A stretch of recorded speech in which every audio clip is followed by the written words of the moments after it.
Alright, so next question. But before we do this question, let's do revision on the three states of matter because we would need to know the three states of matter in order to answer this question. Okay, so what is the three states of matter? Now we know that there are three states of matter: solid, liquid, and gas. We know that solid, liquid, and gas is matter because they can their mass can be measured and they occupy space. That means they have mass, they have weight, and they occupy space. Right? That means you can actually measure the volume. So, but the three of them is different in a few ways. So, for example, solid has a definite shape. Now, when something has a fixed shape, it has a fixed volume, right?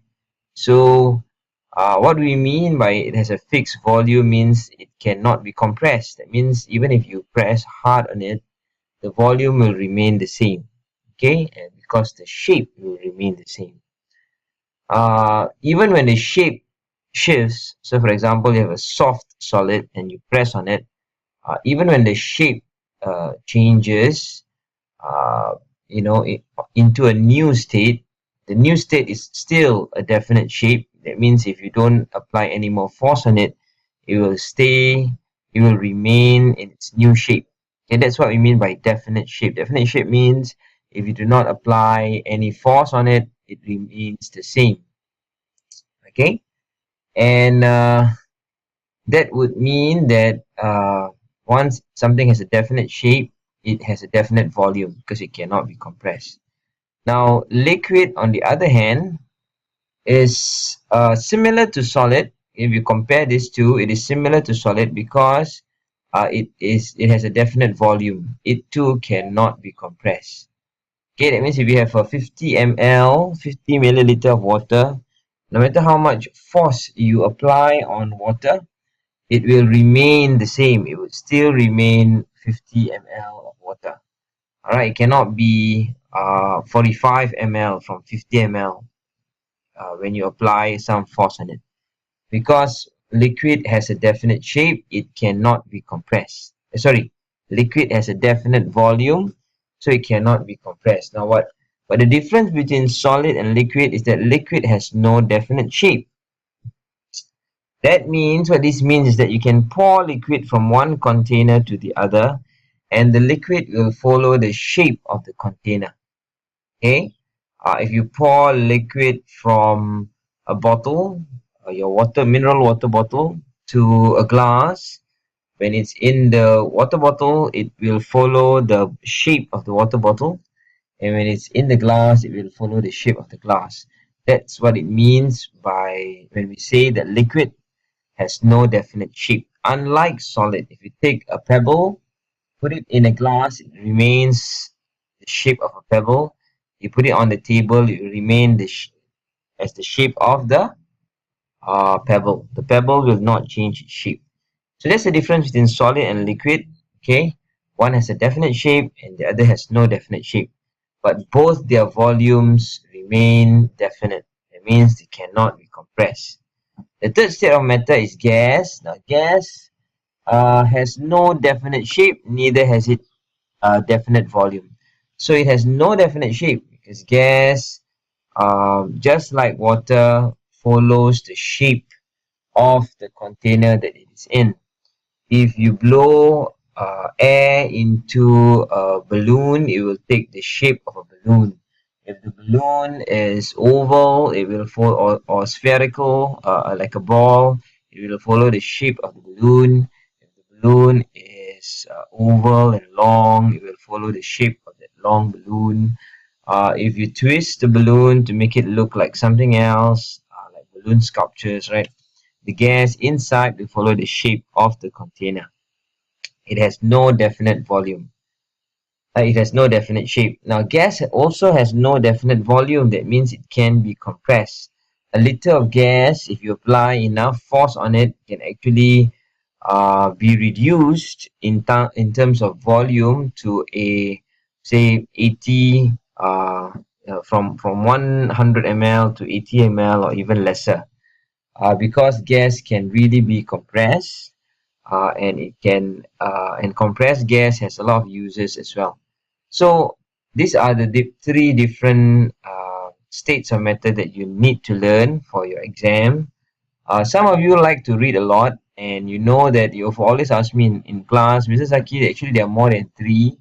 I know there are more than three, but for the purpose of studying states of matter in P4, just remember these three first, because the other two is a little bit complicated for me to explain. Okay, so for exams, if they ask you how many states of matter there are, the answer should be three, and they are solids, solid, liquid, and gas. Okay, so you need to know this very well in order to answer questions on states of matter. You not only do you need to remember this, you also need to learn how to apply this to all the different questions. So let's look at the question now. Now the question says two cubes, same shape and same size. Again, just like what I said just now, when something has the same shape and something has the same size, that means the mass, that means the volume must be the same, right? Because the volume that is within this cube must be the same as the volume of this cube, because they are of the same shape and of the same size. Even though here they say the mass is 30 grams and the mass is 50 grams, the mass could be different, but because of the shape of the object, that means the volume inside should be the same. Okay, you can imagine this cube to be made up of steel, whereas this cube can be made up of maybe cube B is made out of steel, and cube A could be made out of wood. That's why B is heavier than cube A. But regardless, inside the box, inside the cube, the volumes, if it's the same shape and size, it would remain the same.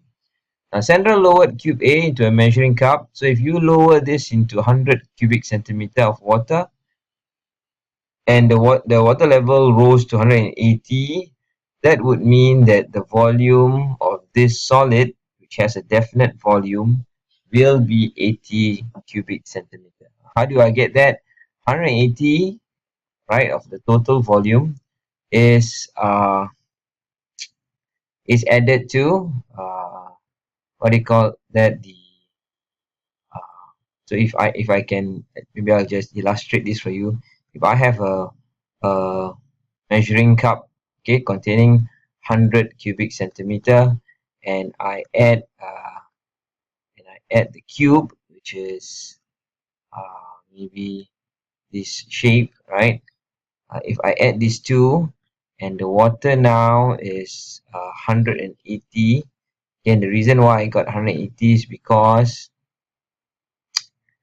uh, let me see whether I can do this. If I were to put this, okay, so if let's say I have a new if this is if this is the measuring cup, and with the cube it rose to 180, that would mean without the cube it would be about like that, right? So without the cube, if you remove the cube, the water level would be the first one, but if you put the cube, the water level is the second one. That means this is what the cube what the volume of the cube, okay, which is about 80, or which is 80 cubic centimeter. How do I know that? Because 180 cubic centimeter minus 100 is 80 cubic centimeter. Now, if you remove this cube and you put a similar cube, all right, cube B, if you remove cube A and you put cube B inside, the volume of water would still go to the previous one. Why? Because they have the same shape and they have the same size. Okay, so if they have the same shape, same size, the volume will be the same. So 100 plus 80 would get you the answer. Okay. If you don't understand my explanation, what you can do is you can replay the video again. All right.